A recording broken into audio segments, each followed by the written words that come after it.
할렐루야. 6월 10일 목요일 새벽 기도를 시작하도록 하겠습니다. 사도신경으로 우리의 신앙을 고백하시겠습니다. 나는 전능하신 아버지 하나님 천지의 창조주를 믿습니다. 나는 그의 유일하신 아들 우리 주 예수 그리스도를 믿습니다. 그는 성령으로 잉태되어 동정녀 마리아에게서 나시고 본디오 빌라도에게 고난을 받아 십자가에 못 박혀 죽으시고 장사된 지 사흘 만에 죽은 자 가운데서 다시 살아나셨으며 하늘에 오르시어 전능하신 아버지 하나님 우편에 앉아 계시다가 거기로부터 살아있는 자와 죽은 자를 심판하러 오십니다. 나는 성령을 믿으며 거룩한 공교회와 성도의 교제와 죄를 용서하는 것과 몸의 부활과 영생을 믿습니다. 아멘. 찬송가 386장 찬양하시겠습니다. 찬송가 386장입니다.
구약성경 시편 9편입니다.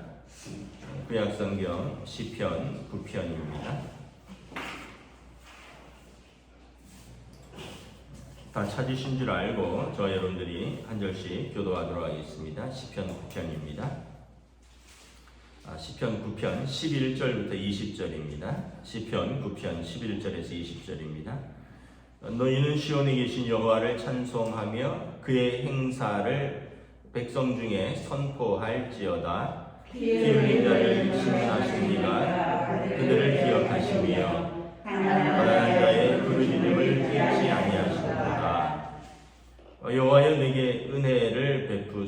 나를 사망의 문에서 일으키시는 주여, 나를 미워하는 자에게서 받는 나의 고통을 보소서. 그리하시면 내가 주의 찬송을 가전할 것이요 딸 시온의 문에서 주의 구원을 기뻐하리라. 이방 나라들은 자기가 판 웅덩이에 빠짐이여 자기가 숨긴 그물에 자기 발이 걸렸도다. 여호와께서 저희를 알게 하사 심판을 행하셨으며 악인은 자기가 스스로 행한 일에 스스로 얽혀도다. 악인들이 스올로 돌아가며 하나님을 잃어버린 모든 이방 나라들이 그러하리이다. 궁핍한 자가 항상 잃어버림을 당하지 아니하며 가난한 자들이 영원히 실망하지 아니하리로다. 여호와여 일어나사 인생으로 승리를 얻지 못하게 하시며 이방 나라들이 주 안에서 심판을 받게 하소서. 여호와여 그들을 두렵게 하시며 이방 나라들이 자기는 인생일 뿐인 줄을 알게 하소서. 아멘. 할렐루야. 오늘도 또 우리 새날이 시작되었습니다. 하나님께서 은혜와 평강으로 함께하여 주시기를 축복합니다. 시편 9편은 어제에 이어서 다윗이 하나님께 호소하고 또 하나님의 은혜를 감사한 시편입니다. 우리가 시편 9편은 시작은 내가 전심으로 여호와께 감사하며 주의 귀한 일들을 전하리이다. 내가 주를 기뻐하고 즐거워하며 지존하신 주의 이름을 찬송하리이다. 이렇게 감사하고 기뻐하고 즐거워하겠다라고 나오지만 이 내용을 보면 원수들이 애워쌌고 또 오늘 13절에도 보면 사망의 문에 서 있는 나를 하나님께서 일으키셨고 또 그래서 하나님께서 나를 미워하고 또 나를 압제하고 또 억울함 가운데서 하나님의 백성이 쓰러져 있게 두지 않으신다. 하나님을 나는 의지한다. 어떤 형편과 처지에서도 내가 하나님을 믿고 의지한다라는 거죠. 그래서 10절에 여호와여 주의 이름을 아는 자는 주를 의지하오니 이는 주를 찾는 자들을 버리지 아니하심이라. 다윗에게 이러한 믿음이 있는 거죠. 내가 하나님을 안다는 거예요. 내가 하나님의 이름을 안다는 거예요. 하나님은 어떤 하나님이시냐?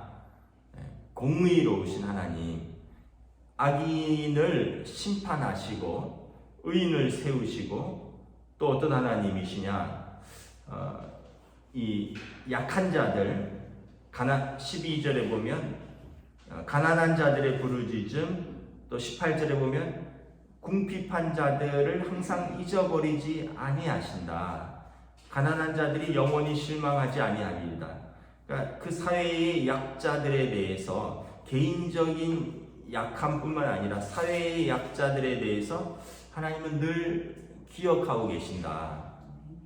그래서 여러분 제가 가끔 말씀드리는 게 우리가 주님의 마음을 또 주님의 성품을 알아야지 우리가 신앙생활을 하면서 또 세상을 살면서 우리도 그러한 마음과 그러한 눈을 가질 수 있다라고 말씀을 하는 것입니다.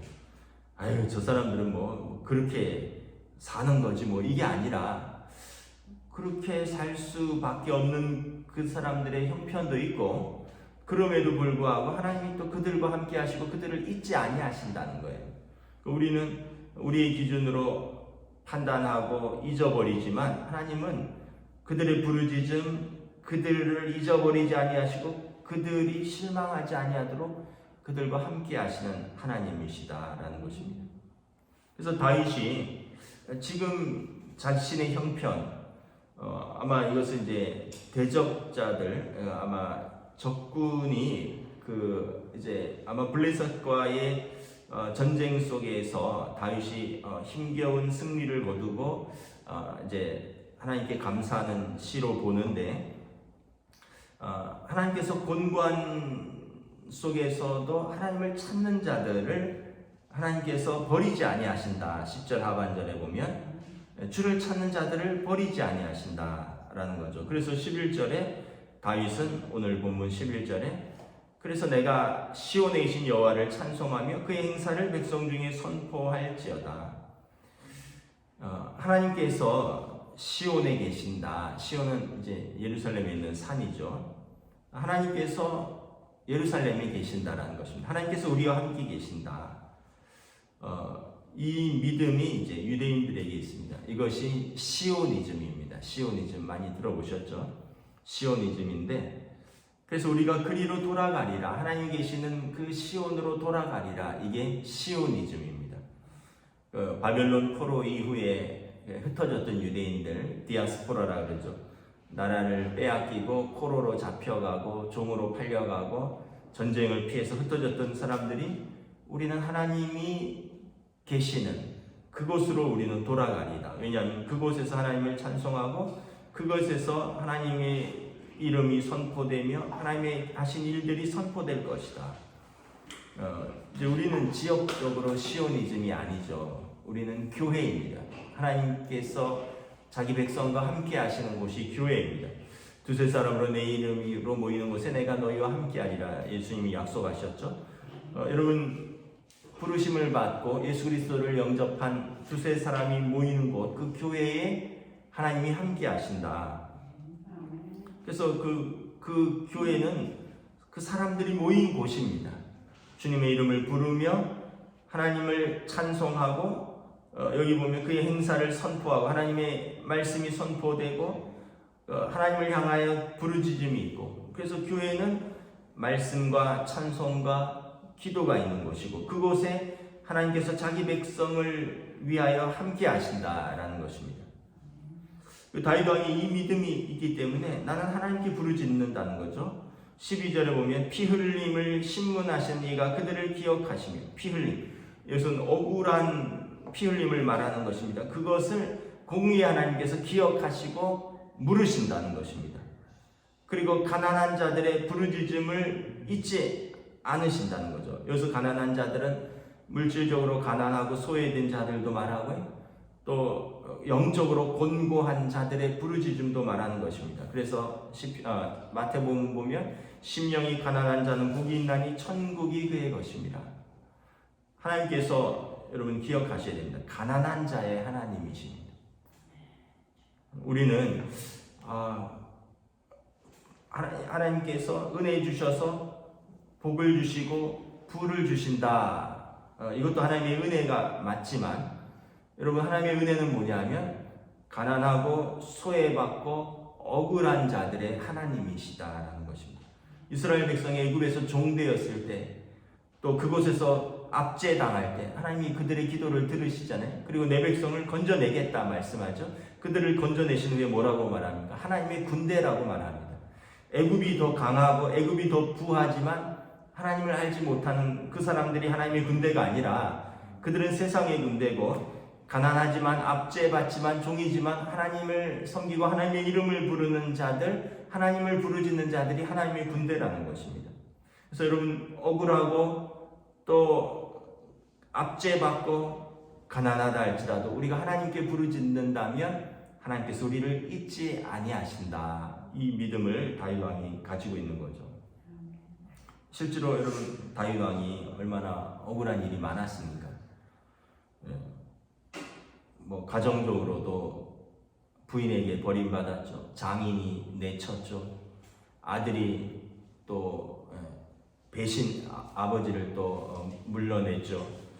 이런 가정적인 고난도 있었고, 또 사회적으로 사울 왕에게서 쫓기는 신세, 현상 수배범이 되었고, 또 모든 사람들이 등을 돌리고 그의 이름에 돈이 걸려 있으니까 다윗을 밀고 하고 다윗을 죽이려고 하고. 여러분, 우리가 다윗 왕의 삶을 보면 우리가 억울하다라고 할 말이 별로 없을 겁니다. 내 인생 불행하다고 그렇게 할 말이 없을 것입니다. 이런 세월을 다 거쳐서 하나님께서 다윗을 세운 거죠. 그 과정 속에서 하나님을 깊이 신뢰하고 그 과정 속에서 하나님의 성품들이 그에게 쌓인 것이죠. 그래서 나중에는 모든 이들을 품고 모든 이들의 인정받는 이스라엘의 위대한 왕이 된 것입니다. 이 고난의 시기를 연단을 다 거친 것입니다.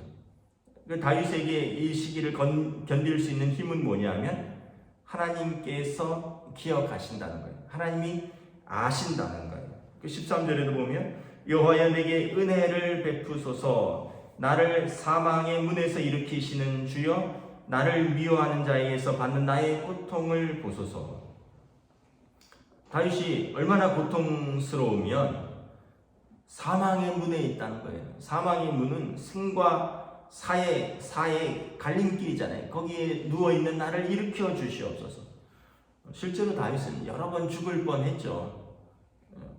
그리고 육신에 죽을 뻔한 뿐만 아니라 마음의 고통과 죽고 싶은 그런 이 고통의 세월들 속에서 그리고 자기를 미워하는 자들에게서 받는 나의 이 고통 속에서 하나님 내게 은혜를 베푸신다라는 것입니다. 그래서 다윗 왕은 그러니까 하나님을 신뢰하지 않으면 나는 살 수 없는 존재입니다. 이 고백입니다. 하나님이 나와 함께하지 않으셨으면 나는 죽어도 벌써 여러 번 죽었을 사람입니다. 이런 고백인 거죠. 사망의 문에서 나를 일으키시는 주여 나를 미워하는 자에게서 받는 나의 고통을 보소서.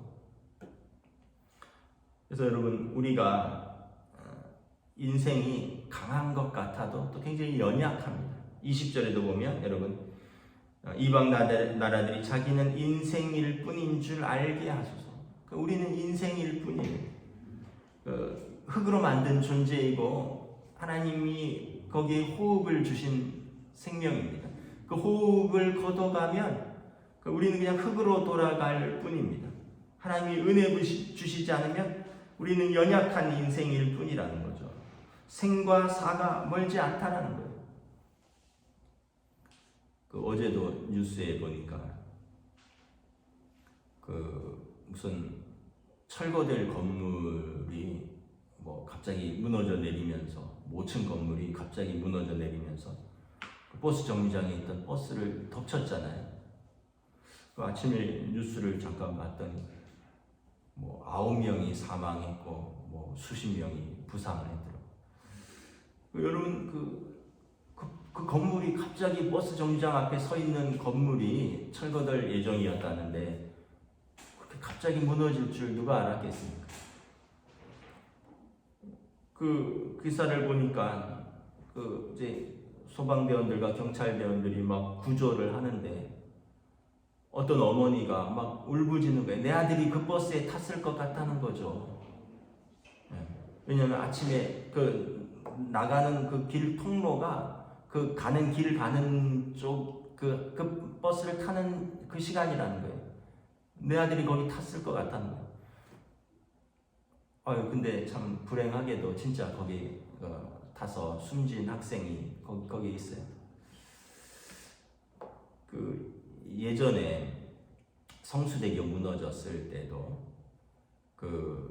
제가 아는 목사님이 이제 그 큰아들이 이제 군대에서인지 아니면 제대하자마자인지 아마 군에서 같아요. 물에서 수영하다가 사고를 당해서 죽었습니다. 그래서 둘째 아들이 이제 둘째가 남았는데 둘째 아들은 그래서 형이 군에서 사고를 당해서 죽었기 때문에 둘째 아들은 아마 군대를 안 갔는지 그래요. 둘째 아들이 제 또래거든요.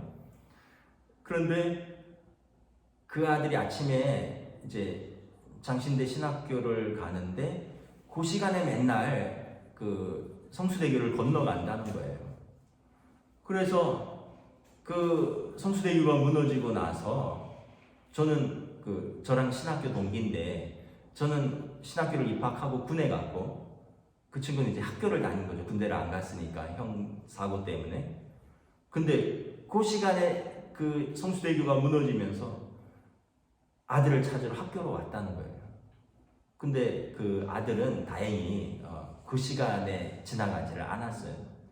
근데 여러분 그 시간에 매일 다니는 무학여고 학생들, 그 시간에 거기를 다니는 직장인들, 아마 그때 무학여고 학생들이 아침 7시 그 무렵이었으니까 학교 가다가 많이 사고를 당한 것으로 알고 있는데, 그러니까 여러분 참 우리 인생은 참 연약한 거예요. 하나님의 은혜가 아니라면 사망의 문, 생과 사가 그렇게 멀지 않은 거죠. 그래서 다윗 왕은 죽음의 문턱에서 여러 번 살아남았죠. 그러면서 하나님 내게 은혜를 베푸소서.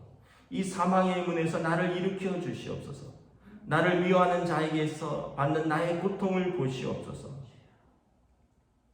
그러니까 하나님의 은혜가 아니면 살 수가 없다라고 고백을 하는 것입니다. 14절에 보면 그리하시면 내가 주의 찬송을 전할 것이요 딸 시온의 문에서 주의 구원을 기뻐하리로다. 사망의 문이 시온의 문이 되는 것입니다. 하나님이 함께 계시는 그 시온 산의 문이 되는 것입니다. 그곳에서 내가 고통 속에서 이제 고통이 변하여 기쁨이 되는 것입니다. 내가 찬송을 할 것입니다. 왜냐하면 하나님은 피 흘리는 자들을 심문하시는 공의 하나님이시고 억울한 자들을 돌보시고 가난한 자들의 부르짖음을 외면하지 않으시는, 그래서 하나님을 찾는 자들을 버리지 아니하시는 하나님이 알기 때문에 그 하나님을 내가 알고 그 하나님의 은혜를 경험하면 시온의 문에서 내가 주의 구원을 기뻐하리다. 나는 기뻐할 것밖에 없다라는 거예요.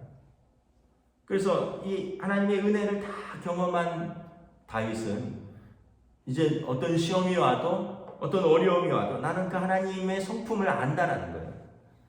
10절에 보면 여호와의 주의 이름을 아는 자, 하나님의 성품을 알기 때문에 그 하나님이 나를 버리지 않을 것임을 알기 때문에 나는 이 고난 속에서도 하나님을 기뻐하고 하나님을 즐거워하겠다라는 것입니다. 15절에 하나님께서는 악인들을 심판하실 것입니다. 이방 나라들은 자기가 판 웅덩이에 빠지며 자기가 숨긴 그물에 발이 걸렸도다. 남을 빠뜨리려고 웅덩이를 파고 남을 잡으려고 그물을 쳤는데 자기들이 빠지고 자기들이 걸릴 것이라는 것입니다. 16절에 여호와께서 자기를 알게 하사 심판을 행하셨으며 악인은 자기 손으로 행한 일에 스스로 얽혔도다. 그 손으로 그 발로 자기들이 계획한 일 가운데 하나님 스스로 얽혔는데 이것은 하나님의 심판이라는 것입니다. 하나님께서 악인들을 그냥 보고 계시지 않는다는 것입니다. 17절에 악인들이 스올로 돌아가며 하나님을 잊어버린 모든 이방 나라들이 그러하리로다. 악인들은 스올은 지옥입니다. 지옥으로 떨어질 것이다. 이것이 하나님을 경외하지 않고 하나님을 알지 못하고 그리고 악을 행하는 자들의 결말이라는 것입니다. 그러나 18절에 궁핍한 자가 항상 잊어버림을 당하지 아니하며 가난한 자들이 영원히 실망하지 아니하리로다. 하나님은 궁핍한 자들, 가난한 자들, 여기서 이것은 궁핍하고 가난한 것은 두 가지 의미를 다 포함하고 있습니다. 경제적으로 가난하고 궁핍하고, 사회적으로 그래서 가난하고 궁핍한 자들, 그리고 영적으로 가난하고 궁핍하여 하나님을 찾는 자들. 이 하나님께서는 이러한 자들을 잊어버리지 않는다는 것입니다. 그래서 성경에 보면 고아와 과부와 나그네 된 자들을 하나님께서 돌보신다는 거죠. 너희도 이방에서 나그네 되었던, 종되었던 것을 기억하라. 그래서 여러분, 우리가 항상 사회에 가난한 자들, 약한 자들, 또 이런 분들에 대한 우리가 따뜻한 마음을 잃지 않아야 됩니다.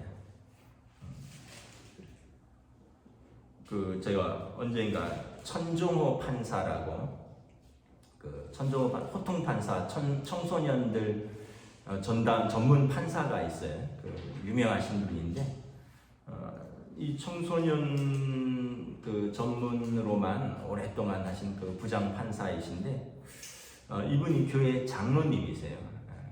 언젠가 온누리 교회에서 이렇게 강의하시는 걸 잠깐 들었는데, 그런 이야기를 하시더라고요.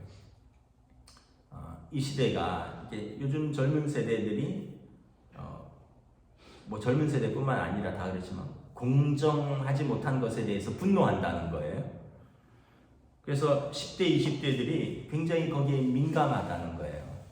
젊은 사람들이 이렇게 특권을 받고 공정하지 못한 것에 대해서, 왜냐하면 그러지 못한 어떤 부의 세습, 학력의 세습, 또 어떤 직업의 세습 이런 것들이 이제 사회적으로 굳어져 있으니까. 그러면서 흔히 말하는 그 스카이 출신과 일반 대학의 어떤 차별들, 또 직장에서는 정규직과 비정규직의 차별들, 또 나아가서는 또 대졸과 고졸의 차별들, 뭐 이런 것들을 이야기한다는 거예요. 왜냐하면 출발선 자체가 다르다는 거죠. 야구로 말하면 어떤 사람은 시작점에서 뛰는데 어떤 사람은 이미 3루에서 뛰는 사람도 있고 어떤 사람은 1루에서 뛰고 2루에서 뛴다는 거죠. 그런데 그분이 뭐라 그러셨냐면, 그런데 사람들이 여기까지는 얘기하는데 여기 이하의 사람들이 있다는 걸 알아야 됩니다 이러더라고요. 고등학교도 마치지 못한 사람들이 많이 있습니다. 이분은 청소년 전담 판사니까. 어렸을 때 가정에서 버림받은 자녀들도 있고요.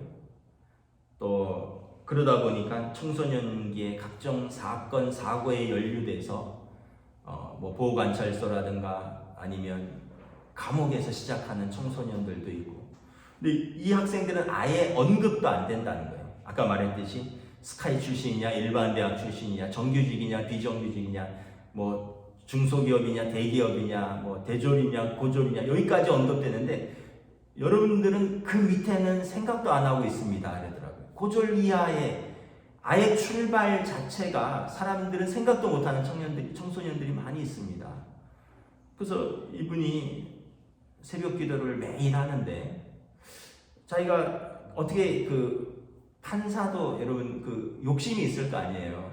좀 중요한 일들을 하고 또 중요한 사건들을 다루고 그래서 뭐 좀 더 높은 자리에 올라가고 뭐 대법관도 가고 뭐 이런 욕심들이 있을 거 아닙니까? 근데 이분은 계속 청소년 전담 판사만 하는 거예요. 하나님께서 기도할 때마다 그 청소년들에 대한 마음을 하나님 계속 주신다는 거예요. 이분이 호통 판사로 되게 유명하거든요. 막 청소년들 법정에서 막 혼내요. 용서해달라면 안 돼. 용서 못해. 너 남을 그렇게 때렸는데 어떻게 용서해달라고 할 수 있어? 막 엄마들이 막 와서 원래 우리 아이는 착한 아이인데 뭐 착한 아이가 친구를 때립니까? 안 됩니다. 막 그런 분이거든요. 그런데 이제 마지막은 항상 따뜻해. 너 저렇게 너 때문에 무릎 꿇는 너의 엄마를 바라봐 이러면서 너 엄마 보고 엄마 사랑합니다 10번 외쳐봐 막 이러고 막. 그래서 이분이 호통 판사인데 굉장히 마음이 따뜻한 분이에요. 그분이 하는 말이 여러분들은 언급조차 안 하는 이 사회의 힘든 청소년들, 이렇게 시작부터 바닥에 있는 사람들을 사회는 기억도 못 하는데 자기가 왜 그 일을 계속 할 수밖에 없느냐 하면 기도할 때마다 하나님이 그들에 대한 마음을 주신다는 거예요. 그래서 제가 사실은 참 최고 엘리트 아니에요. 판사가 더 높이 올라가볼 수 있고 더 출세할 수 있고 더 이름을 날리고 싶은데 이분은 그냥 그 가난한 좀 어떻게 보면 범죄자들이죠. 사회적으로 또 제쳐놓은 그 사람들하고 씨름하는 거예요. 그래서 이분이 이제 그 아이들을 그룹홈이라고 해서 출소하고 뭐 해서 돌아갈 가정이 없거든요. 그래서 이걸 또 연결해주는 뭐 그런 일들을 하고 있습니다. 그분이 말하는 게 오늘 교회에서 CEO들, 장로님들 앞에서 대상으로 하는 강연이에요. 여러분들은 최고의 운 좋은 사람들이라는 거죠. 최고의 클래스에서 최고의 교육을 받고 최고의 직장을 다녔고 또 흔히 말하는 강남에서 살고 신앙생활 좋은 교회에서 멋진 교회에서 신앙생활 하는데 그렇지 못한 사람들이 많다는 거예요. 그 사람들에 대한 눈을 가지셔야 된다는 거예요. 아마 기독 실업인들, 장로님들을 대상으로 하는 초청 강연일 거예요. 그러면서 장로님들이 낮은 곳으로 눈을 돌려야 합니다. 교회가 낮은 곳으로 눈을 가져가야 됩니다. 왜 점점 교회가 또 목회자들이, 장로님들이, 예수 믿는 사람들이 인류 점점 좋은 것, 좋은 교회, 멋진 것 이런 것만 얘기를 합니까? 그런 이야기를 하시더라고요. 18절에 여러분 궁핍한 자가 항상 잊어버림을 당하지 아니하며 가난한 자들이 영원히 실망하지 아니하리미로다. 하나님은 우리의 하나님이시고 또한 특별히 약한 자들의 하나님이시다. 19절에 여호와여 일어나사 인생으로 승리를 얻지 못하게 하소서. 이방 나라들이 주 앞에서 심판을 받게 하소서. 여기서 말하는 인생은 하나님 알지 못하는 인생들입니다. 그들은 하나님의 심판 아래에 있을 것입니다. 여호와여 그들을 두렵게 하시며 이방 나라들이 자기는 인생일 뿐인 줄 알게 하소서. 하나님을 알지 못하는 자들은 그냥 인생이라는 것, 호흡이 끊어지면 흙으로 돌아가는 그런 약한 존재들, 그리고 그 영혼도 하나님 앞에 설 수밖에 없는 그 약한 존재들이라는 것을 깨닫게 하소서. 다윗은 이 고백이 있기 때문에 어떠한 형편에서든지 하나님을 신뢰하고 하나님 앞에 설 수 있는 것이었습니다. 저 여러분들도 하나님의 알고 하나님의 마음으로 또 하나님을 신뢰하며 하나님 안에서 살아가시는 저 여러분 되시기를 주님의 이름으로 축복합니다. 아멘. 기도하겠습니다. 주님의 은혜를 감사합니다. 오늘 다윗 왕의 고백처럼 억울함도 있고 슬픔도 있고 또 고통 속에서 사망의 문에 서 있는 고통 속에서도 다윗 왕이 스스로를 연민에 빠지는 것이 아니라 하나님이 어떤 분이신 줄 알기 때문에 나는 의의 하나님 앞에 서리이라. 그래서 하나님께서 공의로 심판하실 때 의인을 세우실 것을 믿고, 그리고 악인들이 하나님의 공의의 심판대 앞에 설 것을 믿기 때문에 나는 어떠한 형편에 있든지 악에 서지 않겠습니다. 어떠한 형편에 있든지 나는 압제당하고 마음이 가난할지라도 하나님을 찾고 하나님 앞에서 고통을 받겠습니다. 하나님은 그러한 자들의 편이십니다. 라는 고백을 하는 것을 바라봅니다. 오늘 우리들도 하나님을 오해하지 않기를 원합니다. 하나님은 성공한 자의 하나님, 부한 자의 하나님, 힘 있는 자의 하나님이 아니라 하나님은 의로운 자의 하나님.